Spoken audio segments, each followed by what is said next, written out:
hoje. O que é ser igreja hoje? Tenho alguns anos na fé que me fizeram a observar, ou ser um bom observador. Coisas bem recentes que influenciaram essa mensagem hoje de manhã. E essa pergunta se tornou uma pergunta, se tornou uma exclamação. Mas o que é ser igreja hoje? Igreja, alguns podem dizer, é algo que junta as pessoas. Igreja pode ser algo que une as pessoas. Mas eu acho que igreja pode ser mais do que isso. Olhando para cada um de vocês, eu posso perceber que cada um de vocês pode e deve ser igreja.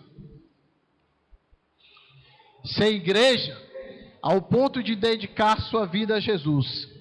Ser igreja porque está oferecendo o melhor do seu tempo e sua dedicação para Deus. Você tem certeza que você é igreja? Ou você acha que igreja é outra coisa? Alguns acham que ser igreja está resumindo a um prédio bonito. Olha para esse prédio, olha para o tamanho dele. Ele é um quarteirão quase, da Avenida da Universidade à Avenida 24 de Maio. Um quarteirão no centro de Fortaleza, adquirido na década de 80. Ser igreja é ter um prédio grande e bonito? Acho que não. Ser igreja é ter uma foto bem bonita, juntando toda a congregação no final de ano. Saiu bonita a foto da igreja, estava todo mundo aqui. Eu acho que essa foto foi de recordação para o Davi, para ele levar. Mas saiu legal. Se você verificar o site da igreja, ou o Facebook da igreja, está lá. A foto de toda a congregação. É legal, é bonito. Mas isso é ser igreja? Ser igreja é ter uma reunião de jovens animados, correndo, brincando, lendo a Bíblia. Isso é ser igreja? Mas vamos sair um pouquinho do nosso universo, ou do nosso espaço físico, e vamos ver se ser igreja é algo que eu vi na internet, ou melhor dizendo, numa revista. Uma revista Forbes colocou essa semana o que é ser igreja. Igreja é a divisão de 6 pastores mais ricos do Brasil. Pastor A com 95 milhões de dólares, pastor B com 85 e aí vai. E eu faço de novo a mesma pergunta. Ser igreja é isso? A revista Forbes, na mesma matéria, e é interessante que é uma revista para executivos, e ela catalogou pastores. Será que algo parece? Uma das explicações dela do que é ser igreja no Brasil foi essa. Abre aspas. Uma das explicações para o crescimento do protestantismo no país é que, enquanto o catolicismo ainda prega um olhar conservador de vida após a morte, em vez de riquezas terrenas, para o evangélico, especialmente o neopentecostal, ser próspero é uma vitória. A doutrina conhecida como teologia da prosperidade é o que marca a fundação das igrejas evangélicas de maior sucesso no Brasil.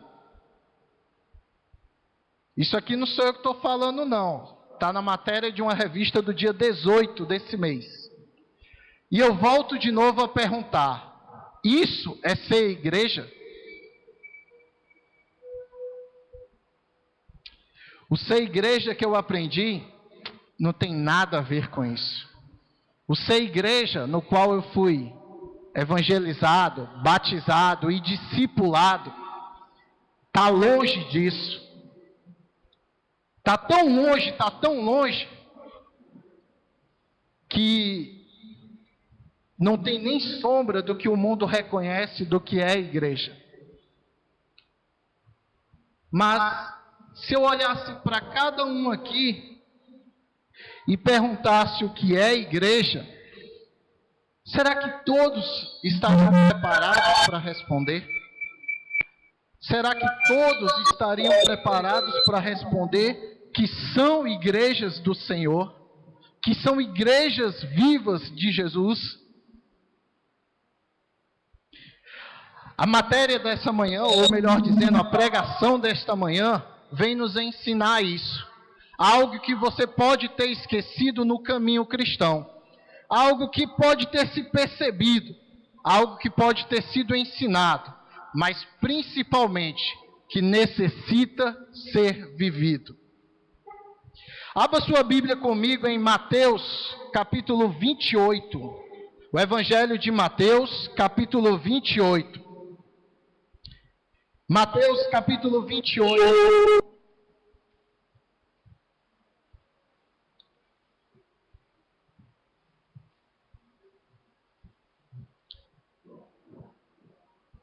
Mateus, capítulo 28.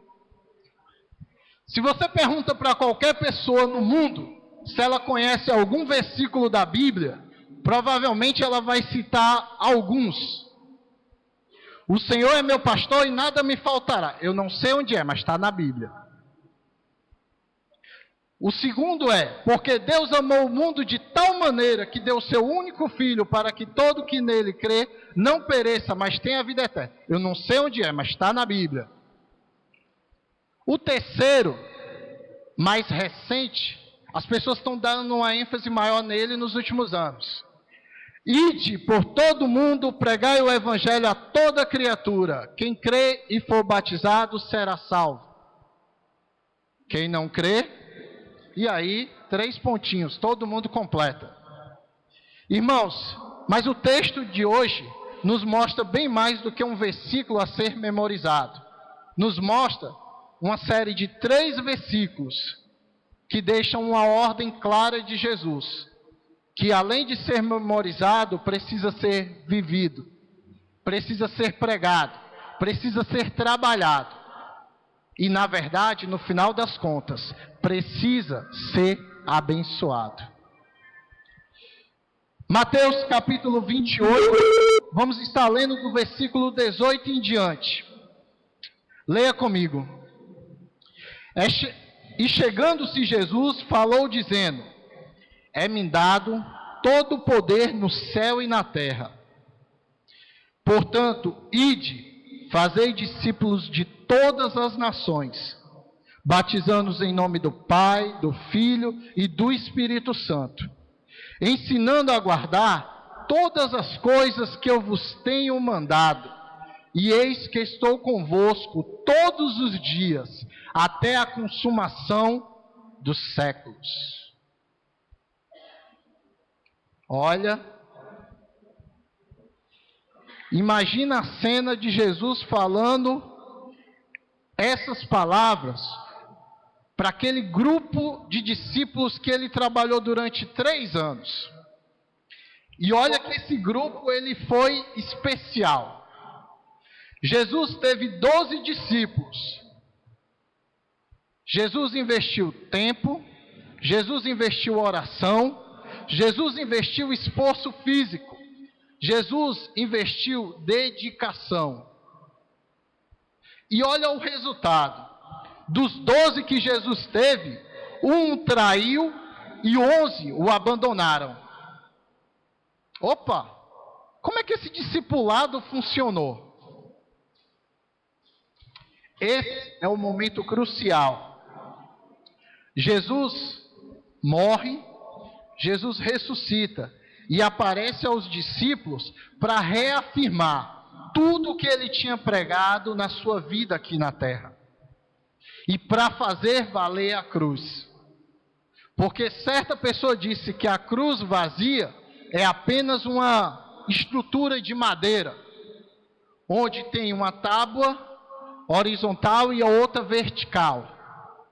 A cruz só tem sentido por meio da ressurreição de Jesus. A cruz só tem sentido por meio da ressurreição de Jesus.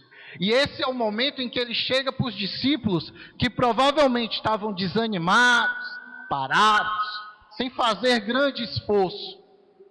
E ele, ei, é você mesmo que está parado. É você mesmo que está olhando para o lado. É você mesmo que não está fazendo nada. É para você que eu vou falar. É me dado toda a autoridade. É me dado todo o poder. No céu e na terra. Ide, portanto, fazei discípulos de todas as nações, batizando-os em nome do Pai, do Filho e do Espírito Santo, ensinando-os a guardar todas as coisas que eu vos tenho mandado.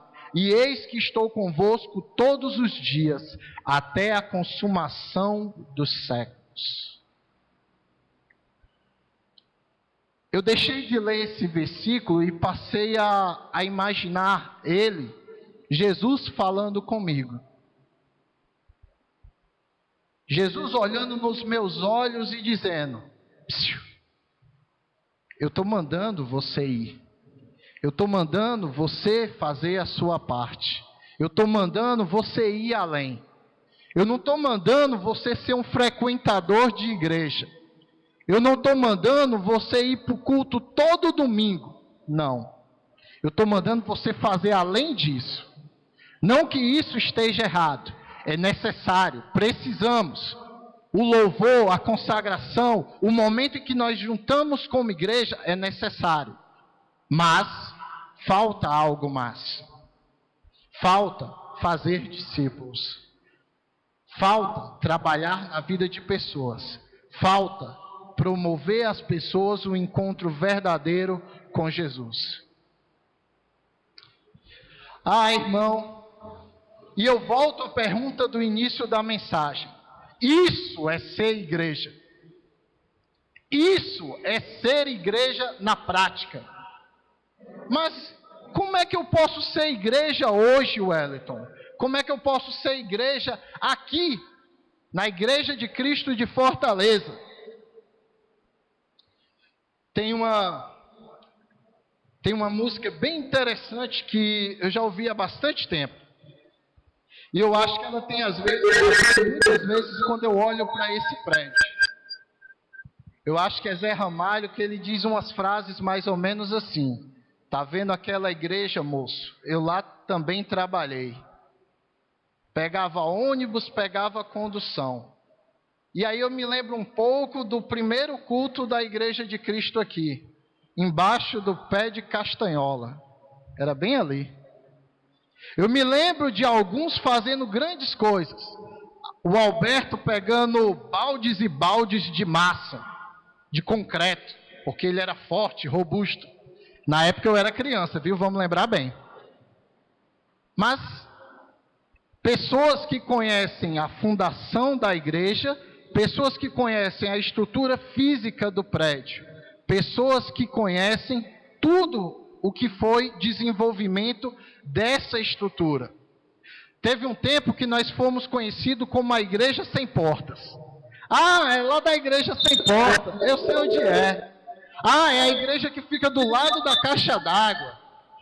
É a igreja do... Tem uma placa ali na frente que diz: aqui reúne-se uma igreja... Aqui reúne-se uma igreja de... Então todo mundo já tem essa certeza hoje. Ter a certeza que aqui, ter a certeza que somos igreja, em primeiro lugar, é ser submisso à autoridade de Jesus. Presta atenção no que eu vou dizer. É ser submisso à autoridade de Jesus. Versículo 18. E chegando-se Jesus falou dizendo: é-me dado todo o poder no céu e na terra. Opa! Ser igreja é primeiro reconhecer que Jesus é o Senhor absoluto de nossas vidas. Tudo que eu tenho, tudo que eu posso e tudo que eu vier a ser, vem de ti, Senhor. Presta atenção. Você reconhece Jesus como seu Senhor e Salvador? Na hora do batismo, todo mundo reconhece. E depois de 10 anos? E depois de 5 anos? E depois de 20 anos na fé? Amém, amém, amém? Preste atenção no que eu vou dizer. Jesus é Senhor absoluto de nossas vidas. Mateus capítulo 3, versículo 16. Deus falando para todas as pessoas que estavam no momento ímpar, que foi o momento do batismo de Jesus. Este é meu filho amado, em quem tenho muito prazer, ou em quem me comprazo. Deus falando diretamente do céu, dando autoridade a Jesus. Se você acha que é pouco, Atos capítulo 2, versículo 33, os apóstolos falando: esteja absolutamente certo, pois esse Jesus que vós crucificastes, Deus o fez Senhor e Cristo. Amém? Mateus capítulo 16, versículo 24. Ser igreja é ser submisso à vontade de Deus. Isso todo mundo concorda, concorda? É reconhecer a autoridade de Jesus. Mas olha o que Jesus fala em Mateus capítulo 16, versículo 24. Então disse Jesus a seus discípulos: se alguém quer vir após mim, tome a sua cruz e siga-me. Tome a sua cruz e siga-me. Literalmente, não é todo mundo que vai levar uma cruz grande daquela. Mas hoje, a gente é comum falar que na vida, às vezes, a gente carrega algumas cruzes. Tem gente que diz: esse meu menino é a cruz que eu levo. Essa minha menina é a cruz que eu carrego. O problema é quando vira cruz e credo. Aí pronto. Ferrou de jeito. Mas olha, Jesus tem uma autoridade absoluta.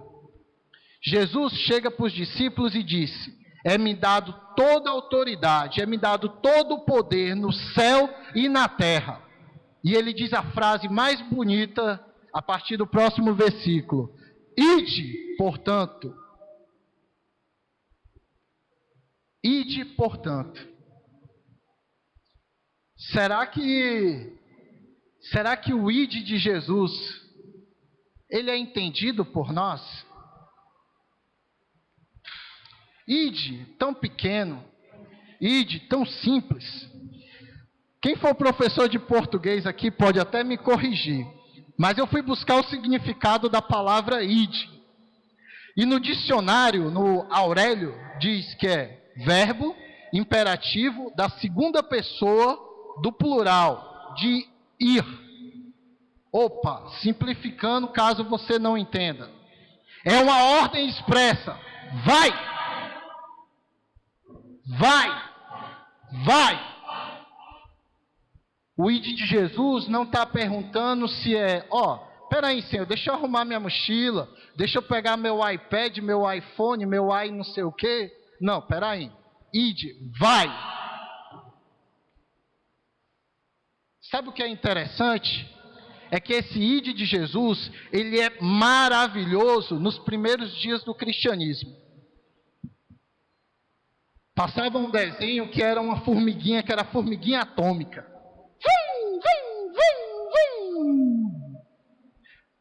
Cristão novo na fé, a formiguinha atômica. E depois que passa o primeiro ano? E depois que passa o segundo ano? Certa vez, eu vi uma reportagem que eu nunca mais esqueci, e acho que isso tem a ver com a vida do cristão. Foi perguntado ao Roberto Carlos como é que ele consegue estar sempre nas cabeças de sucesso.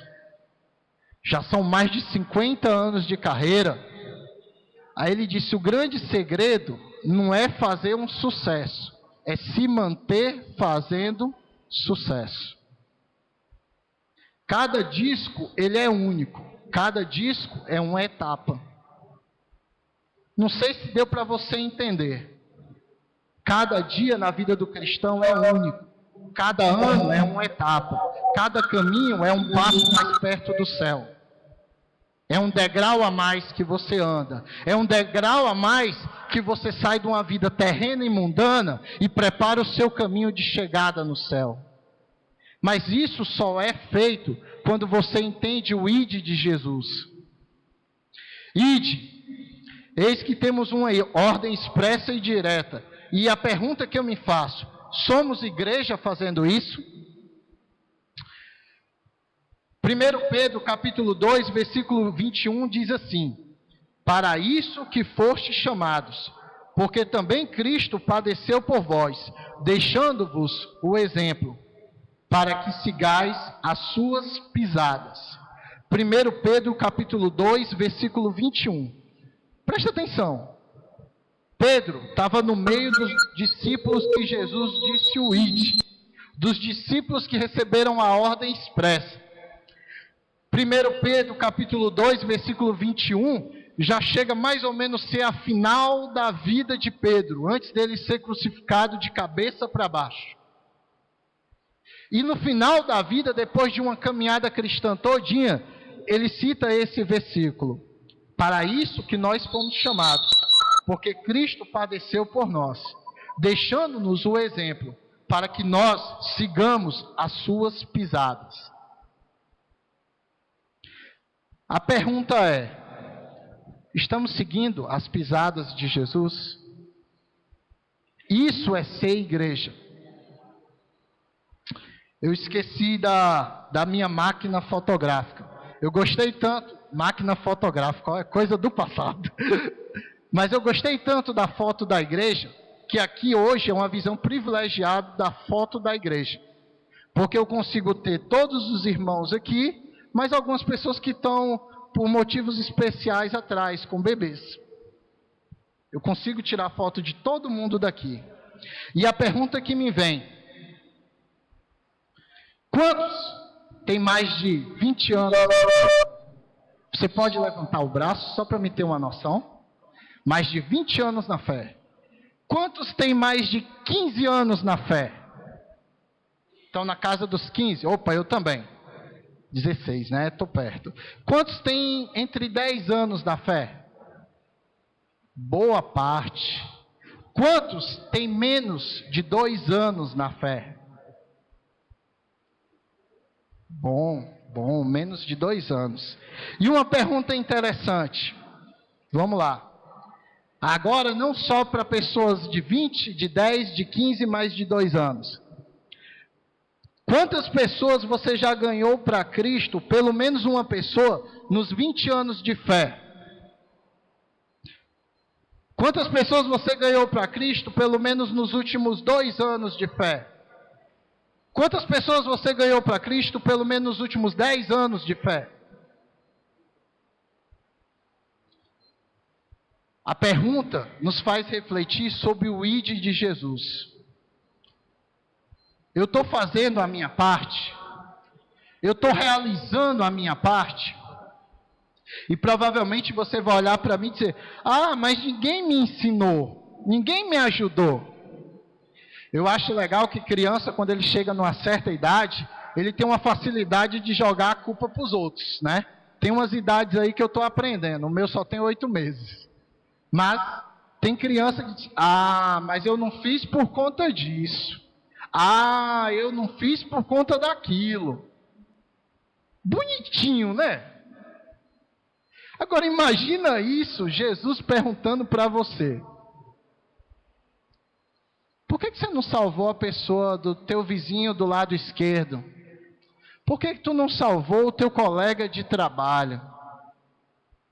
Por que tu não salvou a pessoa que convivia na tua casa? Vocês eram amigos, você conversava, mas por que você não foi além? Por que você não chamou ele para orar? Por que você não chegou do lado dele? Por que você não tentou fazer dele um discípulo de Jesus? E aí, meu irmão, eu vou ser curioso qual é a resposta que você vai dar.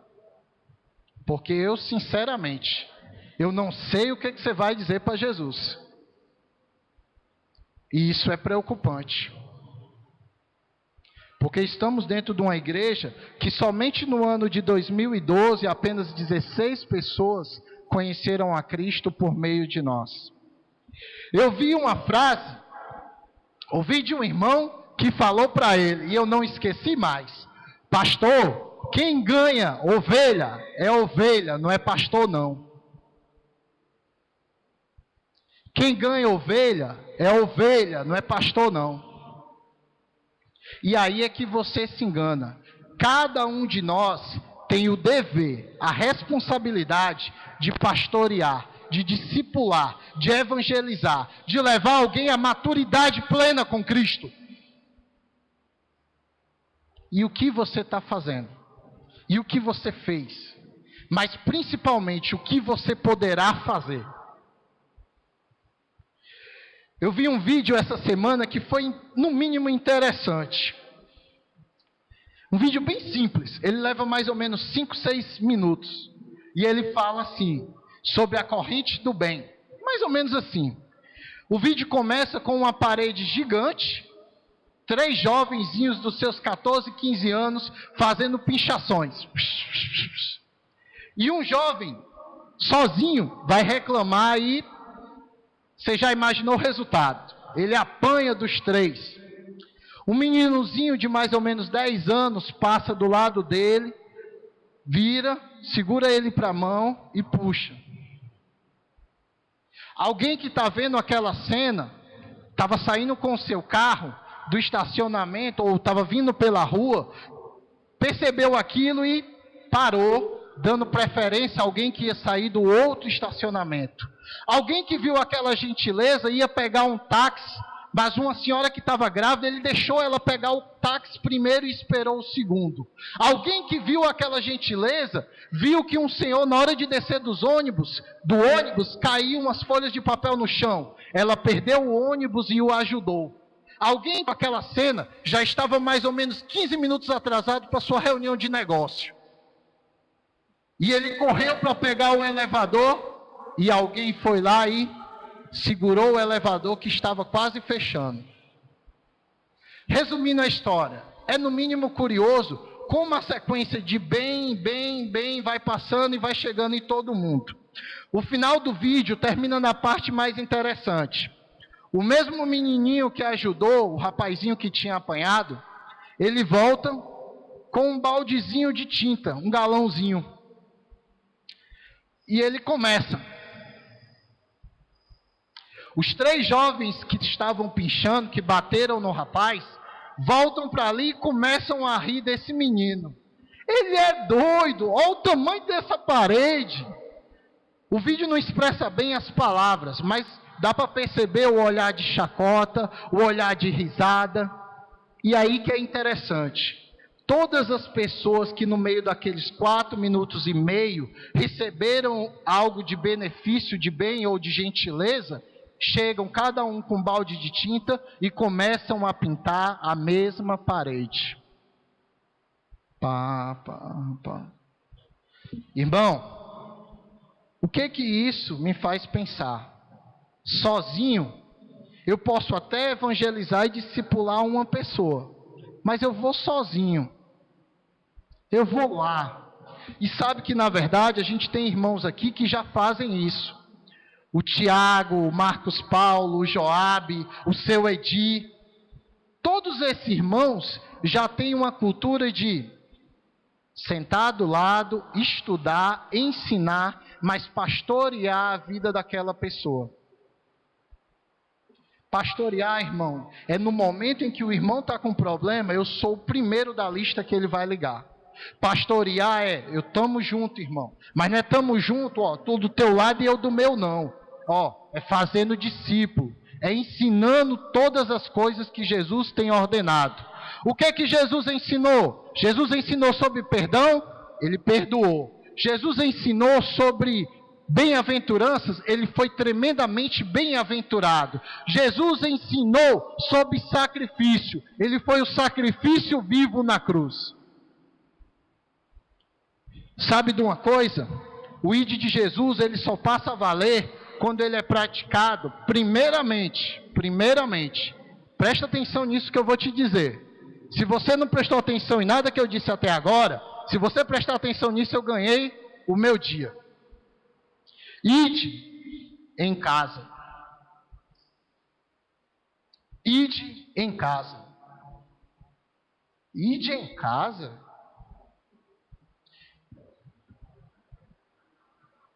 Já ouviu aquele ditado? Casa de ferreiro. Como é? Casa de ferreiro? O cara ganha a vida de todo mundo para Cristo e perde a vida da sua esposa e dos seus filhos.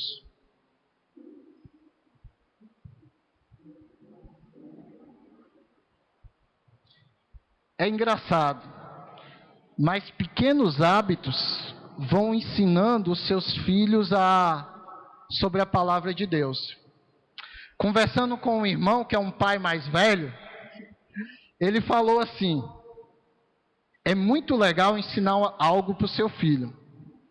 Quando ele chega lá nos seus 4, 5 anos, ele vai, olha para você, ou diz para alguém, e você vai ficar muito emocionado de ver ele dizendo: eu aprendi com meu pai. Eu aprendi a ser gentil com meu pai. Eu aprendi de Jesus Cristo com meu pai. É interessante. O ide de Jesus em casa nos fala sobre um versículo que é Josué capítulo 24, versículo 15. Porém, eu e minha casa serviremos ao Senhor. O ide de Jesus só vai valer se toda a minha casa estiver junto. Se o time de futebol de salão do Alberto estiver todo convertido. Eu me lembrei porque os meninos são assim, né? Idade. Aí eu brincava com ele que eu dizia: vai fazer o time de futebol de salão. Mas o ide de Jesus, para ele, passa a valer dentro de casa. O ide de Jesus passa a valer com seu vizinho da direita. Mas o ide de Jesus também serve para os nossos amigos, para os nossos vizinhos. Paulo com Timóteo, você não precisa abrir, mas 1 Timóteo capítulo 1, versículo 2, Paulo faz um ide com Timóteo. Paulo ensina a Timóteo as coisas básicas da fé. Timóteo, como um bom filho de Deus, você precisa orar. Você precisa de alguém para evangelizar. Você precisa discipular. Tudo que eu estou fazendo com você, você vai investir na vida de alguém. Tudo que eu estou passando de bênção, você vai abençoar alguém. Poxa, só me vem depois disso a seguinte frase: isso é igreja? Igreja é ponto número 3 dessa mensagem, e a gente já está terminando. Desculpa se eu estou passando do horário, mas vamos lá. Fazei discípulos. Olha o versículo, volta um pouquinho comigo. Depois do ide tem uma vírgula.